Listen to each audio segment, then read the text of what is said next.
ഈ സാധനം എന്തോ കുത്തിയിട്ടുണ്ട്, നമുക്കൊന്ന് നോക്കിയിട്ട് വരാം.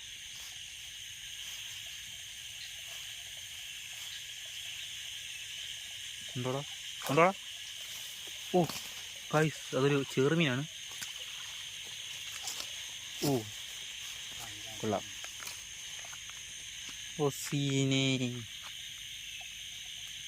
പൊക്കോന്ന് പറഞ്ഞാൽ പൊക്കിയിരിക്കും. നമ്മളൊരു ഏകദേശം ഒരു 1 kg സൈസ് വരും. ഒരു നല്ലൊരു ചെറുമീൻ. നമുക്ക് മാറ്റി കാണിച്ചു തരാം. നമ്മൾ വീഡിയോ അവസാനിപ്പിച്ച് പോകാൻ വേണ്ടി നിൽക്കുമായിരുന്നു, അപ്പോഴാണ് അതിനെ കണ്ടത്. പെട്ടെന്ന്